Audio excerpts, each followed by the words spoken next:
You're listening to the Baha'i World News Service. Now live local house of worship.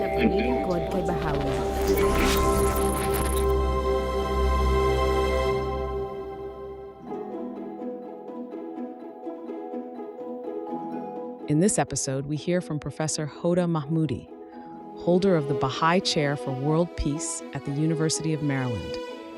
She discusses the events that led to the chair's establishment and its contributions to thinking about peace. She also explores the 5 themes the chair sees as central to the question of peace. This is Insights from the Field, a podcast series that explores experiences from Baha'i efforts to contribute to social progress from the grassroots to the international level.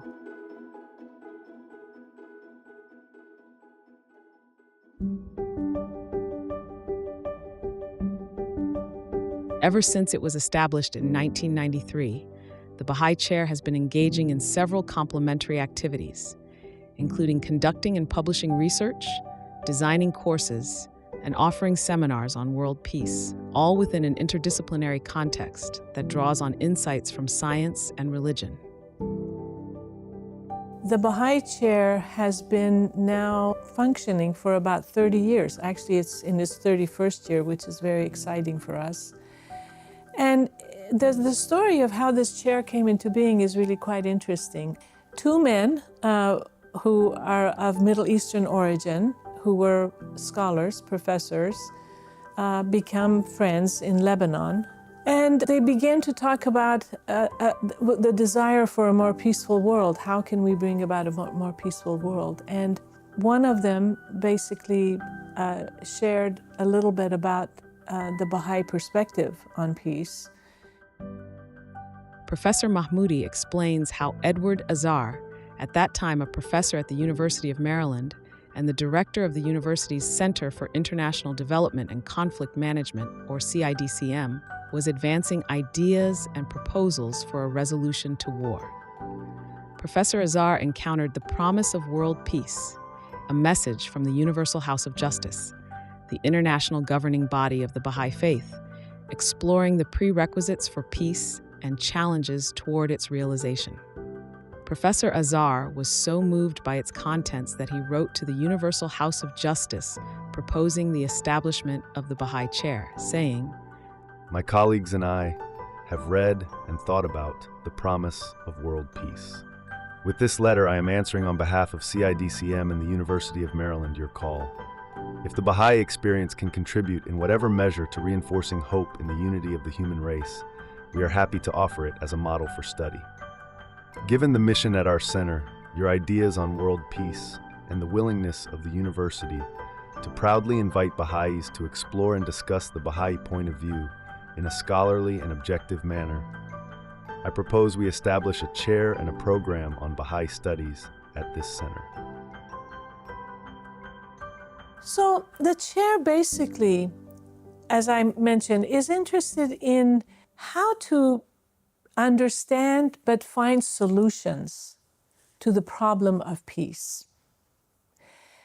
Typically, we look at peace as something like we have a war going on, and how can we eliminate that war?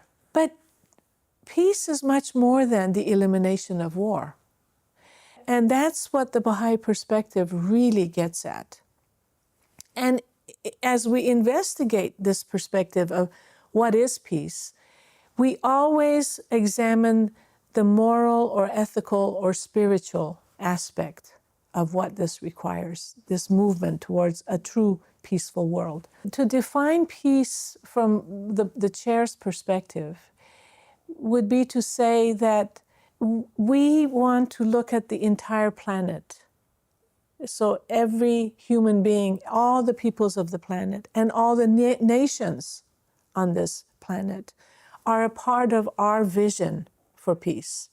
So it's a holistic approach. It's not just one region of the world or one east versus west. It's everyone, it's everything. And so it's also integrative. And by that I mean you need individuals to change themselves.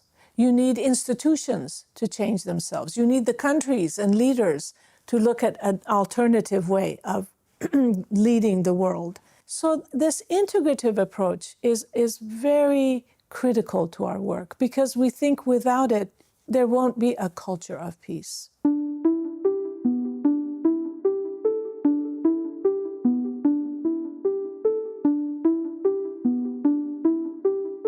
What we're interested in is how do you remove the barriers to peace? So we have 5 themes. One of them is structural racism and the root causes of prejudice. Our belief is that if you have prejudice in any given society, you will not have a peaceful society. We see all forms of prejudice, racial, anti-Semitic, gender, religious, economic, political, all sorts of prejudices. And our view is, why? What are the barriers? In a sense, why can't we eliminate these prejudices? And it's a huge challenge. You know, this is not an easy thing. The second one is the empowerment of women in peace. Of course, it has to do with the equality of women. But it's far, far more than just this terminology, the equality of women.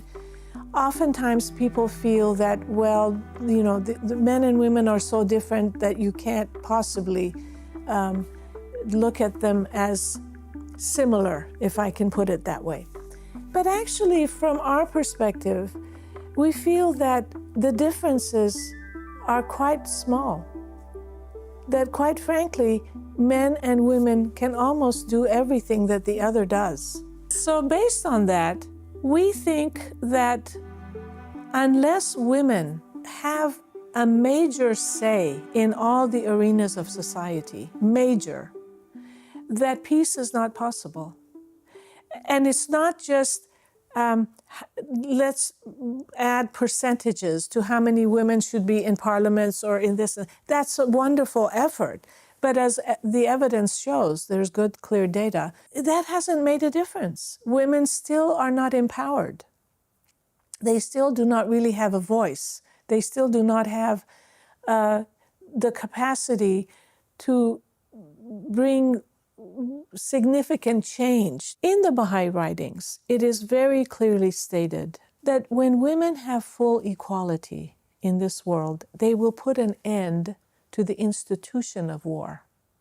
So what is it that needs to happen in this world so that women in their empowerment will reach a point where they can eliminate the institution of war? So again, one cannot go into it here in total depth, but clearly it has to do with developing women's capacities in every way possible and having them participate in every aspect of society.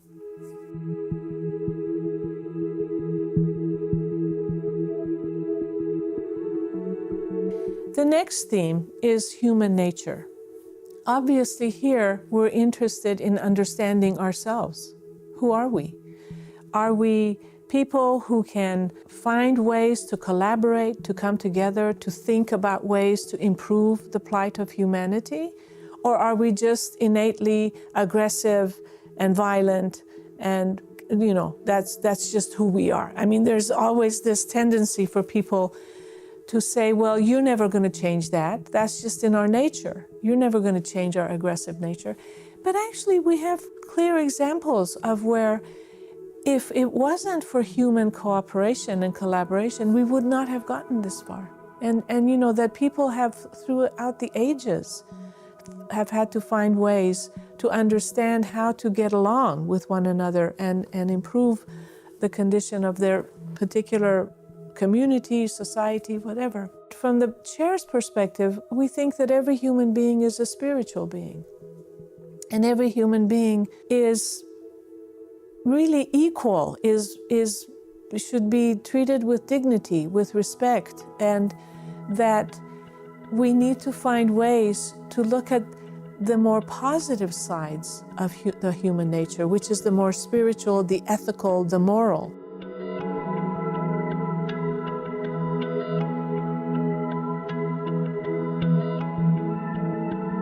The next theme is really frontiers of global governance and leadership. We're interested, obviously, in global governance because that's also where many of the problems arise in relation to the lack of peace in the world. And here we want to look at new models that academics are already looking at. You know, we have a system like the United Nations with all the wonderful it has the preambles, the policies, everything is there. But how to implement, how to impact. I mean, the UN was pretty much founded to stop wars, eliminate wars. So you see, we want to explore in global governance what is lacking, what is needed, because we are in a global world, we are in a highly interdependent world. And leaders have to be global in their vision. And unfortunately, we're right now going the opposite direction, where that global vision is being lost. And I think what we see is this horrible fragmentation, which is quite dangerous. Each country going its own way. And of course, populism is very much on the scene. So we want to have the best scholars come and talk about solutions to these issues.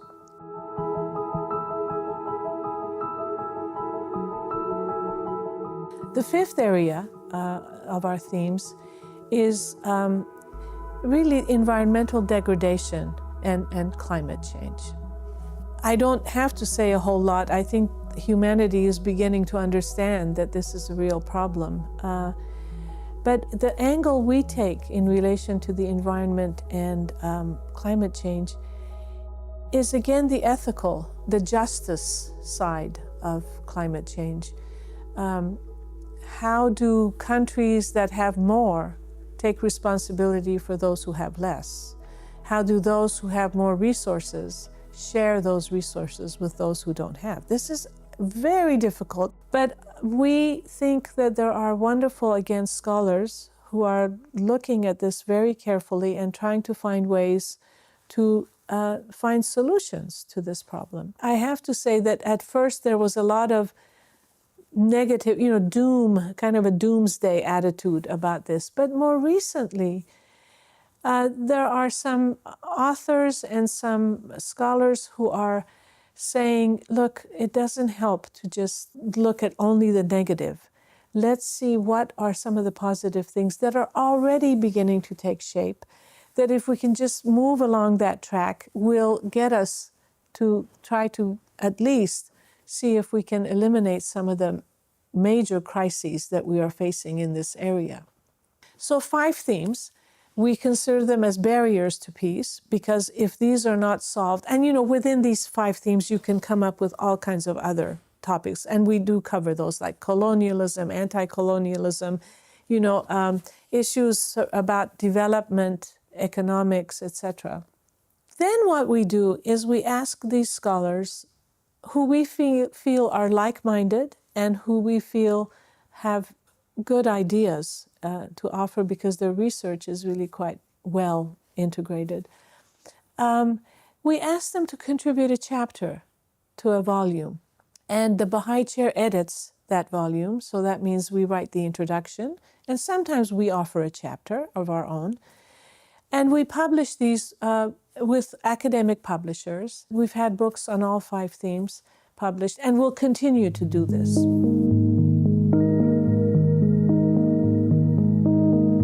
Professor Mahmoudi offers an example of how racism, one of the root causes of barriers to peace, is examined in the courses offered by the chair. Because we're in the United States, race is foremost on our mind. I think racism is the wound of America, and it's a history that is hard to just overcome overnight. It will take time, it will take a lot of effort and energy. And so we spend a lot of time on the issue of racism. We're on a campus which is highly diversified and a large African American population. And we're close to Washington, D.C., which also has a large African American population. And so we have scholars who are actually doing research within these communities, trying to figure out how to bring about more justice for this population. And so we continue to hold conferences, invite speakers, of course on all 5 themes, but with special emphasis on racism. We teach a class, it's called The Problem of Prejudice, and it's couched in terms of how if you can't eliminate prejudice, you can't have peace. And in this class, it's a seminar of 20 students. We wanted it to be a class where everyone has a voice and everyone can express his or her opinions based on the scientific readings that we have done on whatever particular prejudice we are covering. So, maybe we will read something about equality of women. We come to class and we draw from those readings, from those academic readings. We bring in ideas from those readings, but we also want the students to articulate their own ideas and thoughts about how do you eliminate this prejudice? What can we learn more about how to eliminate this prejudice?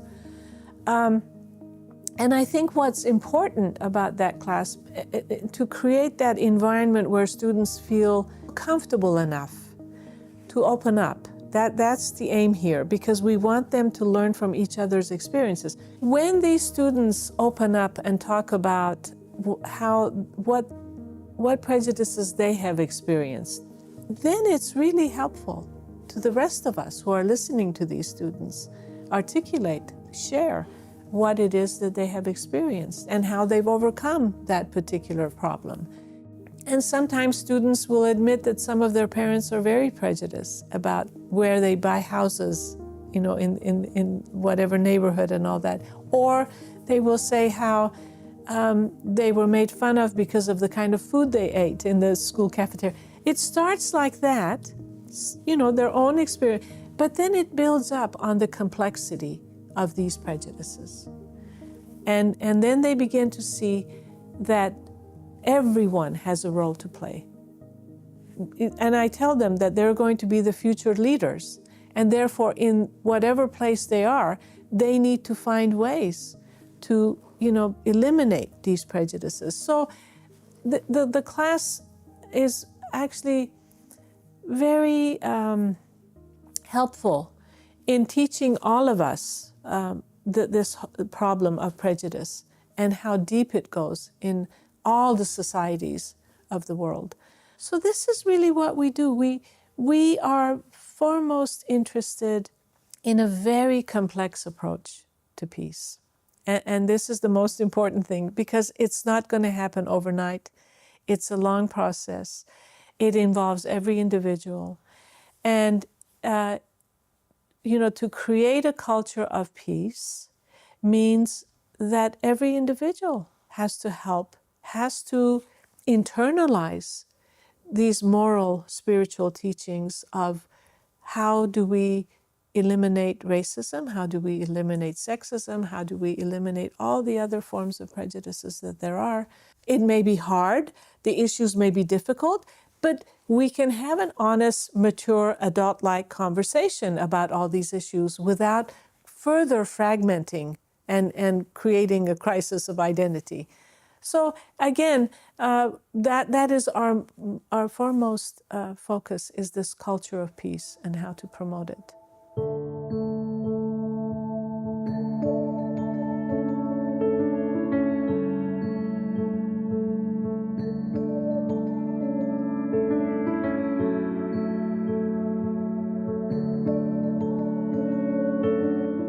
There's one story I want to tell. One of the students, she was a freshman, and she said, I'd really like to work for this program. And so we said, fine. And so she was with us for a year, and it was during her sophomore year, I believe, where a Black student who was visiting our campus was stabbed to death by a University of Maryland student. This, of course, was a major, major crisis for the campus. That morning, after this incident happened late, like around 1 a.m., that morning, the next day, my student rushed to the office and said, "Can I stay here all day?" And I said, "Of course you can. What's going on?" You know, I wasn't quite sure. She said, "I don't feel safe on campus." She's African American. "I don't feel safe on campus. My friends don't feel safe on campus. In fact," she said, "it was raining today. I brought my umbrella and I thought if anyone attacks me, I have an umbrella." You know, the depth of fear, the depth of anxiety, I mean, I can't imagine, but one can just try to understand what the student was going through. When something like this happened, it's not just that individual or that family of the individual, unfortunately, but a whole community in the United States of African Americans is impacted. And we have students who might want to come and say, "What do I do? What's happening?" Although I think there are places on campus where these students can also go to. But as we form relationships with students, they also come to us, and they want to talk to us about these issues. And at some point, some students will come to us and say, "We really like the fact that the speakers you bring don't they don't create an us and them. They don't put down, if I may put it that way, other ideologies, or are not ideological even in their presentation, that they're really looking for giving ideas that are helpful, that might be solutions to eliminating the problems that get in the way of creating a culture of peace."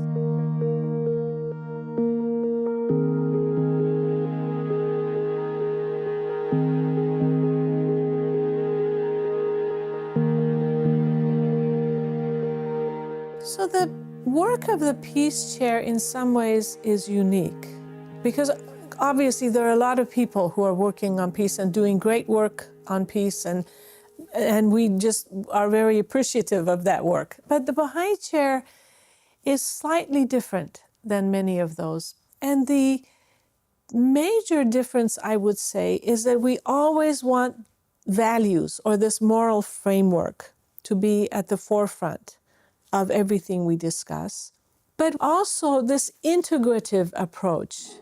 You want the individuals involved, you want the institutions involved, and you want the world, the nations and the world involved. That is a tall order. That isn't so easy to do. It's that holistic approach where we're not just interested in how a particular region of the world relates to another region of the world. We want all the regions of the world to learn to relate to each other. Do you see? So all the peoples of the world should be a part of this. So that holistic, integrative approach, I think, is unique to the chair. And we get that really from the Baha'i writings.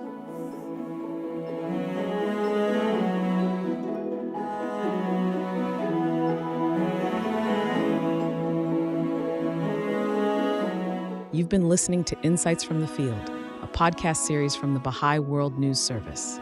For more podcasts and stories, visit news.baha'i.org.